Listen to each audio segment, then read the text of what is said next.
Hello dear students, मेरा नाम अंशु राजावत है और स्वागत करता हूं मैं आपका एनएसए रैंकर्स के अपने यूट्यूब चैनल पे।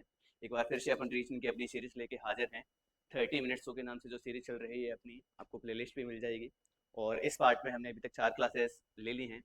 अपन ने जो चैप्टर स्टार्ट किया था वो एनालॉजी से स्टार्ट किया था, नंबर एनालॉजी से। उसमें 3 पार्ट्स किए थे। उसके बाद में आज की जो क्लास है वो क्लासिफिकेशन की है, जो कि नॉर्मली ऑड वन आउट का चैप्टर होता है, जिसे वर्गीकरण भी कहते हैं। आपको इस चैप्टर में क्या छांटना होता है, विषम। तो मैं उम्मीद करता हूँ कि आप अच्छे से क्लासेस देख रहे होंगे, बाकी की पिछली क्लासेस भी आपने देखी होगी। ओके। सीरीज को स्टार्टिंग से देखोगे तो थोड़ा सा आपको बेसिक अच्छे से समझ में आएगा।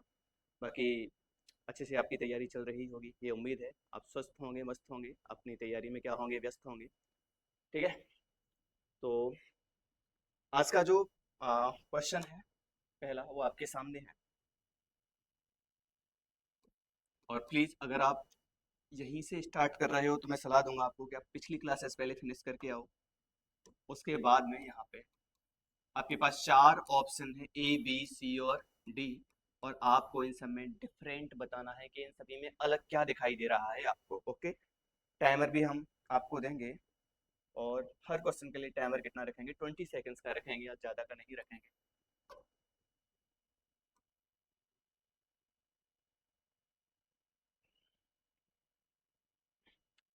जैसे 14 का संबंध 33 से है, वैसे ही 8 का 25 से, 5 का 15 से, 9 का 23 से। यानी ये थोड़ा सा कल अपन ने ऑब्जेक्टिव टाइप में लिखे थे, एक एक संख्या थी मोस्टली। लेकिन आज जो है वो इसमें एनालॉजी का टाइप दिया गया है। जैसे 14 का रिलेशन 33 से, 8 का 25 से, 5 का 15 से, 9 का 23 से। तो हमारा फिर से बताओ, आपकी चीज़ें वहीं से स्टार्ट होंगी। पहले तो अभाज्य संख्याओं से।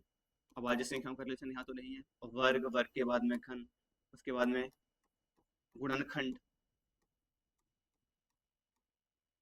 गुणनखंड में आपका रेशियो बनाना भी आ जाता है, अनुपात बना सकते हो, बहुत सारी चीजें हैं। तो ठीक है। देखिए, 14 का संबंध 33 से हमारे माइंड में क्या आएगा, ये कोई वर्ग स्क्वायर वगैरह तो अपन को दिखाई नहीं दे रहे हैं। तो माइंड में आता है कि 14 दूनी 28 प्लस 5, यानी डबल प्लस 5। अब 8 या अच्छा, 8 दूनी 16 प्लस 5 नहीं होते हैं। यहाँ चेक करना, 5 दूनी 10, 5 गुणा 2 प्लस 5।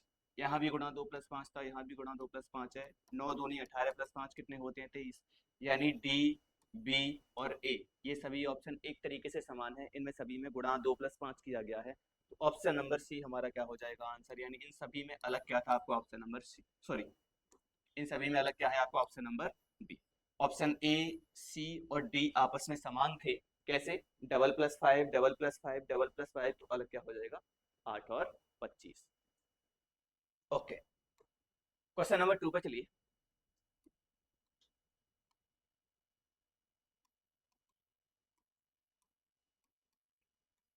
जैसे 10 का संबंध 99 से है, ये क्वेश्चन बहुत ही आसान है आपके लिए। ओके। 5 का संबंध 26 से है, वैसे ही 4 का 17 से, और 9 का 82 से। तो यहाँ आपको डायरेक्ट देखेगा, अगर अपनी पिछली क्लासेस की तो अभी तक यही तो करते आ रहे हो आप। अभाज्य के बाद में सबसे पहले फोकस क्या आता है आपका, वर्ग का आता है कि नहीं आता। देखिए, हमारे माइंड में क्या आएगा, यहाँ 10 लिखा है, यहाँ 99 लिखा है, 10 का वर्ग माइनस 1 आएगा माइंड में। ठीक है। 5 का वर्ग प्लस 1 है, ये 4 का वर्ग प्लस 1 है, ये 9 का वर्ग प्लस 1 है। तो बताइए आप, यहाँ वर्ग प्लस 1, वर्ग प्लस 1, वर्ग प्लस 1, लेकिन यहाँ पे क्या कर रहा था, वर्ग माइनस 1। तो आंसर क्या हो जाएगा आपका, ऑप्शन नंबर ए हमारा कैसा हो जाएगा, अलग हो जाएगा इससे। ओके। क्वेश्चन नंबर 3 की तरफ चलते हैं।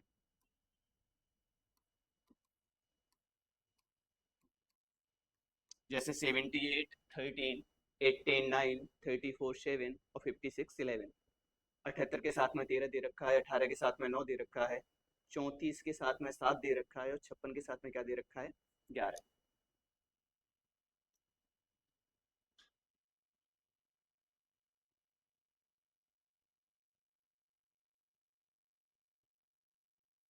अच्छा क्वेश्चन है, ट्राई करिए। अपन ज़्यादा जल्दबाजी नहीं कर रहे हैं इस क्वेश्चन पे, थोड़ा सा दिमाग लगेगा।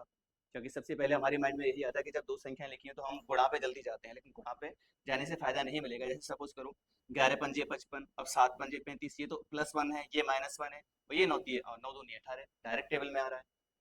तो अब यहाँ पे जो लॉजिक है, स्क्वायर वाला तो नहीं है। अब 13 6 78, ये डायरेक्ट टेबल में आ रही है, डायरेक्ट टेबल में नहीं आ रही है। यहाँ पे जो लॉजिक था वही क्या था, देखो, 6 + 5 किया गया है यहाँ पे। डिफरेंस से भी नहीं आएगा। 6 और 5 कितने हो गए? 11। 4 और 3 कितने हो गए? 7। 8 और 1 कितना हो गया? 9 हो गया। 8 और 7 यहाँ कितना होना चाहिए था? 15 होना चाहिए था, इसीलिए ऑप्शन नंबर एक ऐसा हो जाएगा हमारा, अलग हो जाएगा। यहाँ पे जो लॉजिक है वो डिजिट सम का है, संख्याओं का योग करके लिखा गया है। ओके, क्वेश्चन नंबर नेक्स्ट की तरफ चलते हैं।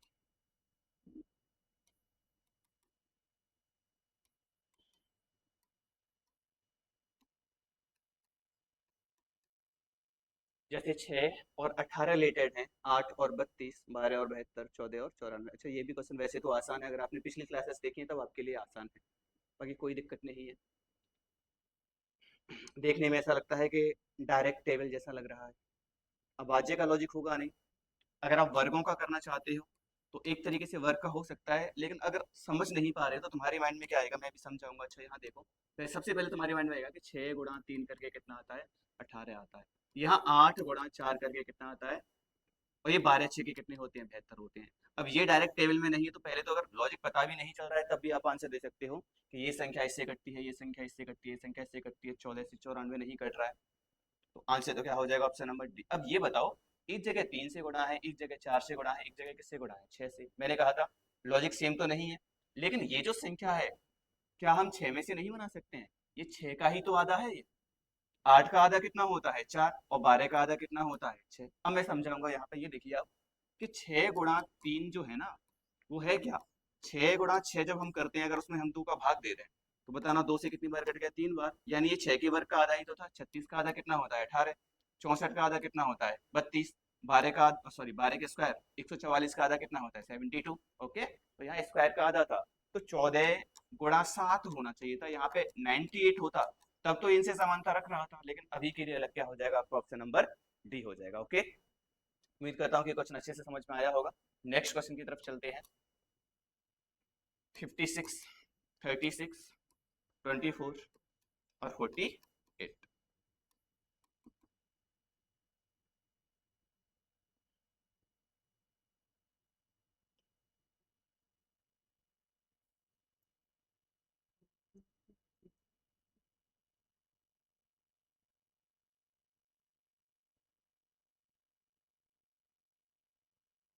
जैसे 56 का संबंध 75 से है, 36 का 63 से है, 24 का किससे है? 48 से है, 48 का किससे है? 84 से है।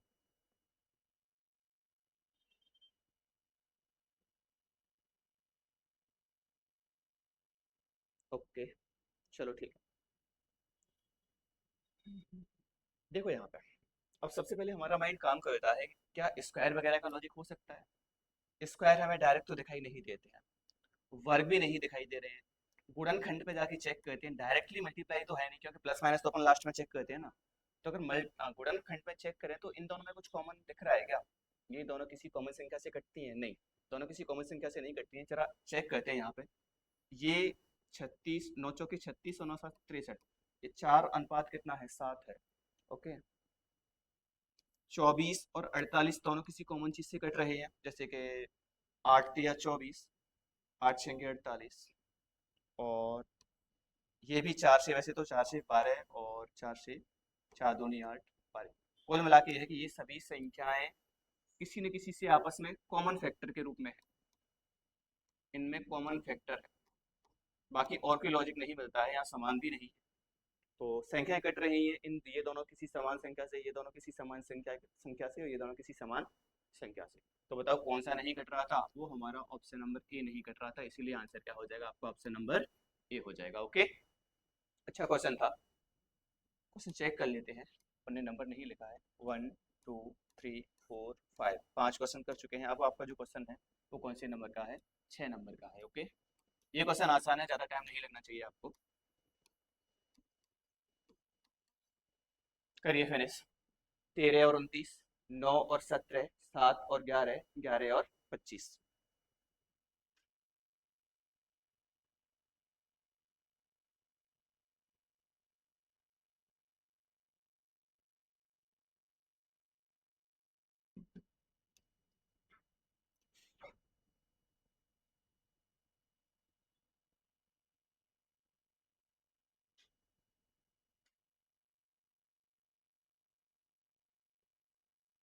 देखो अगर यहाँ अभाज्य संख्या से रिलेट करो तो वैसे तो लगता है कि 13 और 29 दोनों कैसी संख्याएं होती हैं, अभाज्य संख्याएं होती हैं।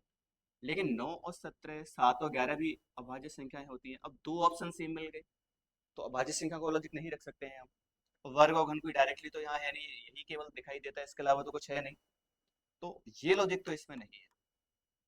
मल्टीप्लाई वाला लॉजिक चेक करके देखा है। 13 दूनी 26 प्लस 3 29। ये गुणा दो करके कुछ जोड़ा गया है, लेकिन यहाँ कुछ घटाना पड़ रहा है। 9 दूनी 18, यहाँ केवल एक बार ही गुणा करना पड़ रहा है। 11 दूनी 22, मतलब मल्टीप्लाई वाला लॉजिक भी कुछ वर्क नहीं करता है। डिफरेंस वाला लॉजिक चेक करें।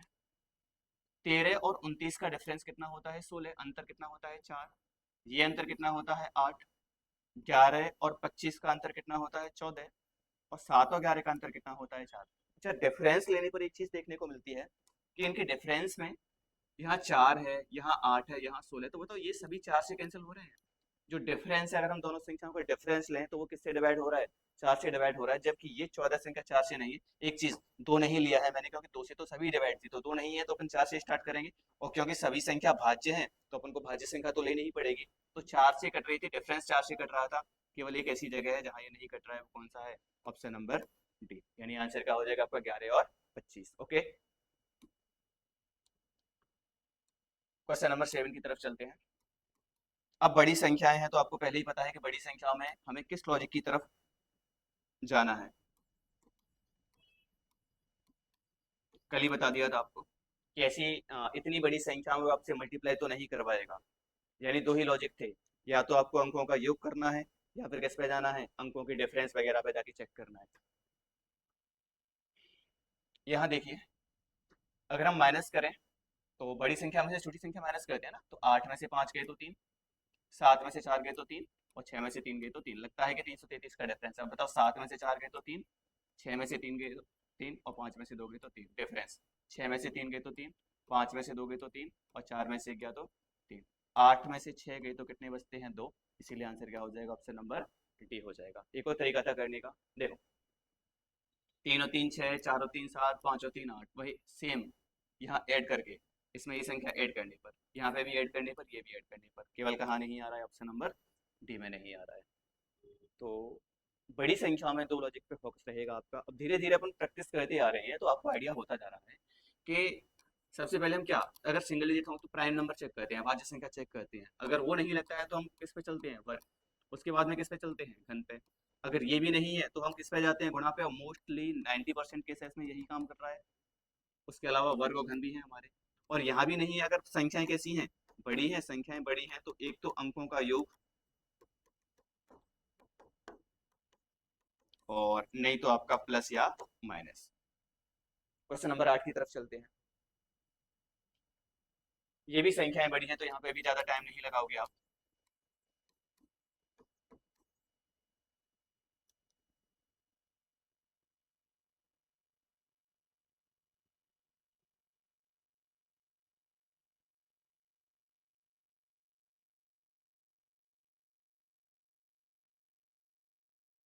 ओके, देखिए, अगर हम यहाँ चेक करें, मल्टीप्लाई वगैरह तो चेक करना नहीं है, स्क्वायर वगैरह चेक करना नहीं है। बड़ी संख्या है, 5 में से 2 गए तो 3, 6 में से 2 गए तो 4, और 8 में से 7 गया तो कितना? 1। चेक करते हैं क्या ये आगे लागू हो रहा है। 8 में से 5 गए तो 3, 7 में से 5 गया तो 1, और 3 में से 2 गया तो 1। चलो यहाँ भी चेक करते हैं। 6 में से 3 गए तो 3, 5 में से 3 गए तो 2। नहीं, ये लॉजिक तो काम नहीं कर रहा है। ठीक है, कुछ और लॉजिक चेक करते हैं। एडिशन करके देखते हैं। 3 2 7 5 7 6 9 8 4।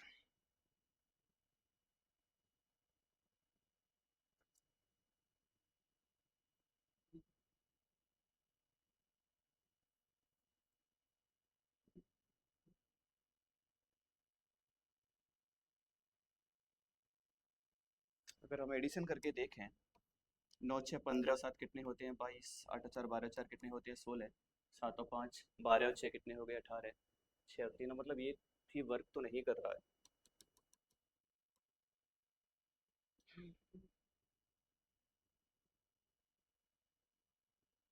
चलो इस क्वेश्चन को अभी देखते हैं, लास्ट में चेक करेंगे इसे, ठीक है। एक बार पहले अपन अगले क्वेश्चन पे चलते हैं, हो सकता है कि इसमें कोई मिस्टेक हो, लेकिन एक बार मैं चेक कर लेता हूँ पहले। ओके, यही, बाकी आप पहले इस क्वेश्चन को ले लो।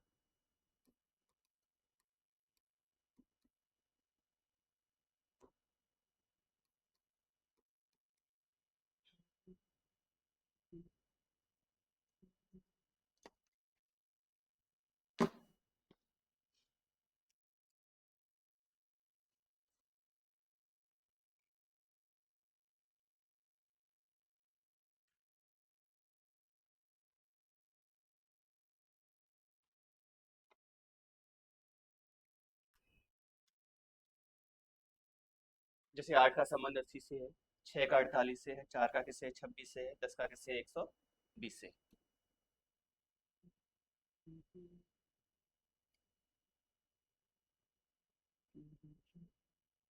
अच्छा यहाँ देखिए, ये 80 को नोटिस करने से आपको कुछ चीजें ध्यान आएंगी। ये 26 है, ये 120 है, ये कितना है, 48 है। आपको नहीं लगता है कि ये सभी संख्याएं स्क्वायर -1 या +1 के रूप में लिखी गई हैं, किसी संख्या के वर्ग में से एक घटा के या एक जोड़ के?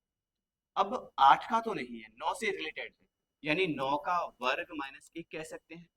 अब देखना 6, 6 के बाद में क्या आता है, 7, 7 का वर्ग -1, ये कितना है, 5 का वर्ग +1, और ये क्या है, 11 का स्क्वायर -1। तो बताओ, 10 से आगे 11 आता है, 4 से आगे 5 आता है, 6 से आगे 7 आता है, 8 से आगे 9 आता है। अब ये तो सही है, लेकिन 9 का वर्ग -1, 7 का वर्ग -1, 11 का वर्ग -1, ये वाला जो सेक्शन है वो प्लस को दिखा रहा है, इसीलिए आंसर क्या हो जाएगा, ऑप्शन नंबर सी हो जाएगा। यहाँ भी क्या होना चाहिए था, माइनस होना चाहिए था। ओके, क्वेश्चन नंबर नेक्स्ट की तरफ चलते हैं।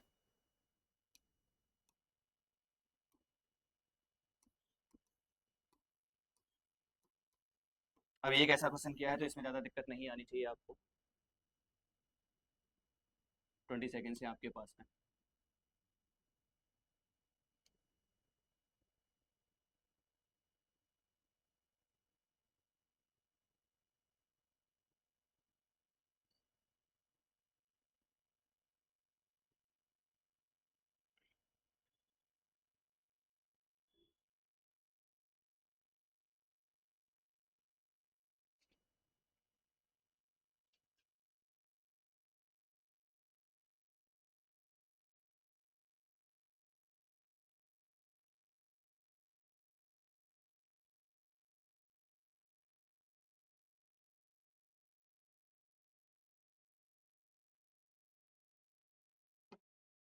ठीक है, यहाँ देखो, ये तो वही लॉजिक है। 6 और 5 कितने होते हैं, 11। 8 और 7, अच्छा ये वही क्वेश्चन रिपीट हो गया शायद। 2 और 1 कितने होते हैं, 3। 4 और 3 कितने होते हैं, 7। तो यहाँ पे तो क्या हो जाएगा आपका, ऑप्शन नंबर बी। उसी क्वेश्चन पे लौट के चलते हैं, जहाँ पे अपन ने छोड़ा था। इसमें थोड़ी सी मिस्टेक हुई थी, अच्छा दोबारा से देखते हैं। देखो, 865 में से जब हम 722 माइनस करेंगे, डिफरेंस द्वारा ले रहा हूँ, 5 में से दोगे तो 3, 6 में से दोगे तो 4, 8 में से 7 गया तो कितना आ जाएगा, 1। यानी यहाँ पर जो डिफरेंस है वो कितना है आपका, 143। 8 में से 5 गए तो 3, 7 में से 5 गए तो 2, और 3 में से 2 गया तो 1। डिफरेंस कितने का है, 130 का। 6 में से 3 गई तो 3, 5 में से 3 गए तो 2। यहाँ गलती हो गई थी पहले सब्ट्रैक्शन में। 130, 130, 130 कन्फर्म है कि ऑप्शन नंबर ए हमारा कैसा होने वाला है, अलग। आप चेक कर सकते हैं, 7 में से 4 गया तो 3, 6 में से 4 गए तो 2, और 9 में से 8 गया तो कितना हो जाएगा, 1 हो जाएगा। ओके, तो यहाँ पे तीन ऑप्शंस में डिफरेंस कितने का था, 123 का था। बाकी यहाँ पे डिफरेंस जो है वो 143 का है। तो पहले यहाँ शायद माइनस करने में मिस्टेक हो गई थी, बाकी क्वेश्चन कैसा था, सही था, और लॉजिक भी हम सही लगा रहे थे, वो गलती कैलकुलेशन में हुई थी। क्वेश्चन नंबर नेक्स्ट की तरफ चलते हैं, बहुत ही आसान क्वेश्चन।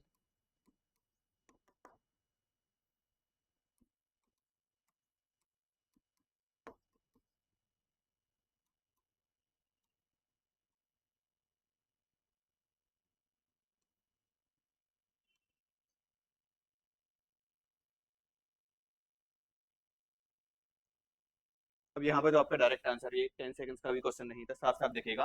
49 को पलट के लिख दिया है, 49 का उल्टा 94 होता है, 15 का उल्टा कितना होता है, 51 होता है, 38 का उल्टा कितना होता है, 83। वही संख्या लिखी गई, संख्या ये नजर भी आ रही है, 8 3 5 5 9 4, ठीक है। अलग क्या हो जाएगा आपका, option number B. Okay, question number next करिए। 8 20 10 25 18 81 12 और 36।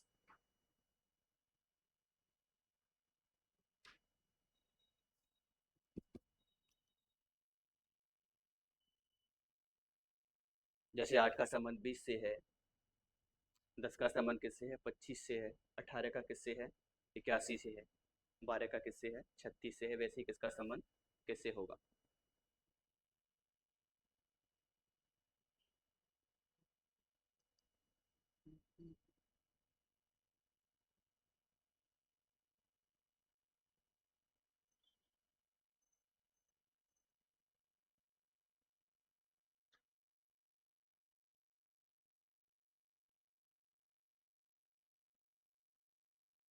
चलो चेक करते हैं।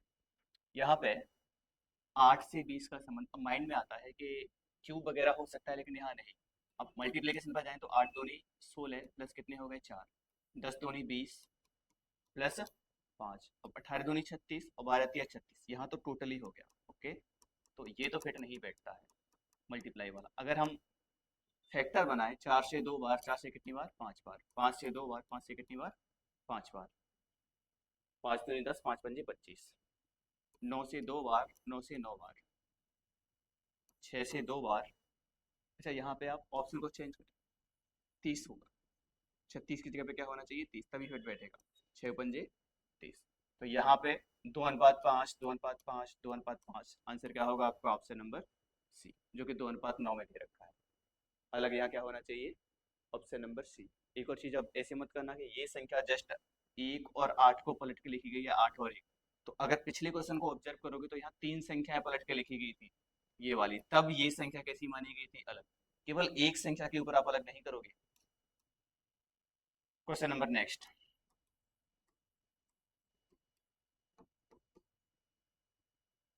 ये भी आसान क्वेश्चन है, उसी के जैसे होगा।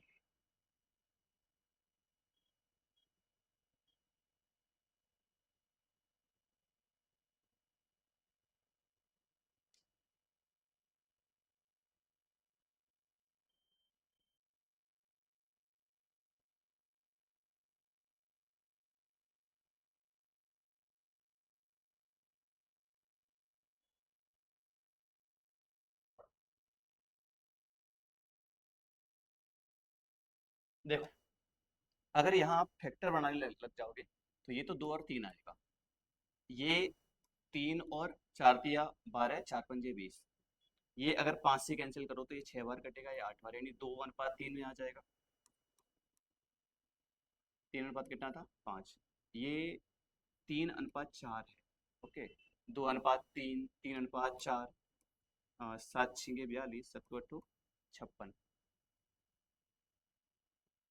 14 तिया 42, 14 चौके 56, 3 4 2 3 3 5। अच्छा, यहाँ देखो, एक सेक्शन सेक्शन में 3 के बाद में 4 आता है, 3 के बाद में 4 आता है, 2 के बाद में कितना आता है, 3। तो यहाँ पे ऑप्शन नंबर बी हमें कैसा, 12 और 20 वाला। अगर डिफरेंस भी चेक करोगे, यहाँ 10 का डिफरेंस है, यहाँ 8 का है, यहाँ 10 का है, यहाँ कितने का है, 14 का है। तो डिफरेंस तो सभी 2 से तो कैंसिल हो ही रहे हैं, लेकिन 4 से केवल एक कैंसिल हो रहा है, तो ये लॉजिक काम नहीं करेगा। ये वही है, 3 के बाद में क्या है 4, 3 के बाद में क्या है 4, 2 के बाद में क्या, सेम लगातार मल्टीपल है यहाँ। जैसे 10 के 2 लगातार लगातार मल्टीपल, 10 के 2 लगातार मल्टीपल, और यहाँ पे 14 के 2 लगातार मल्टीपल। Question number next.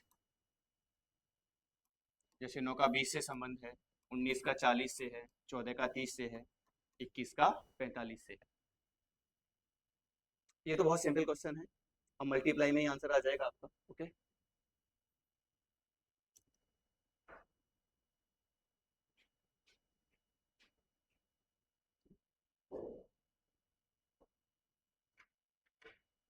तो देखिए, 9 दूनी 18, 2 20, 19 दूनी 38 और 2 40, 14 दूनी 28 और 2 30, 21 दूनी 42 और 3 है यहाँ पे। आंसर क्या हो जाएगा, डबल +2। क्वेश्चन नंबर 16 की तरफ चलते हैं।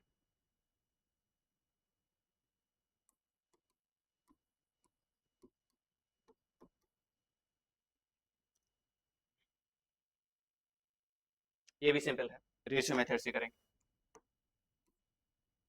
5 पंजे 25, 5 6 के 30, 5 6 15, 6 6 के 18, और 7 पंजे 35, 7 6 के 42, 5:6, 5:6, 5:6, अलग क्या हो जाएगा आपका, 45 और 55 वाला। ओके, नेक्स्ट, फिनिश करिए फटाफट।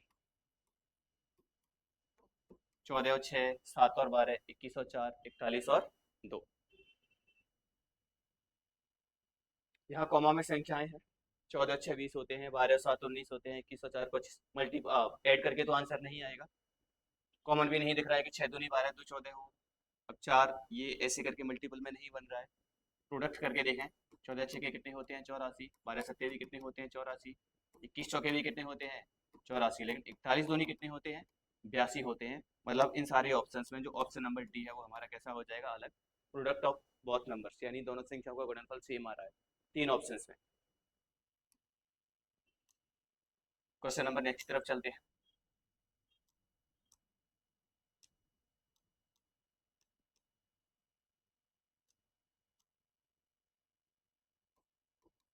एक सौ तीस, 60 और 52 और 78 में अलग क्या है। अब बहुत सिंपल क्वेश्चन है आपके लिए, ओके। साफ साफ दिखाई दे रहा है आपको कि ये 13 का मल्टीपल है, 13 से कटता है, ये भी 13 से कटता है, ये भी 13 से कटता है, तो अलग क्या हो जाएगा, ऑप्शन नंबर बी हो जाएगा, ओके। तो रोजाना की तरह लास्ट के दो क्वेश्चन आपके लिए होमवर्क में छोड़ के जा रहे हैं अपन। ये पहला क्वेश्चन है सॉल्व करना, और ये आपका दूसरा क्वेश्चन है। और इस प्रकार से इन दोनों क्लासेस में हमने फिर से 40 के आसपास क्वेश्चंस कर लिए हैं।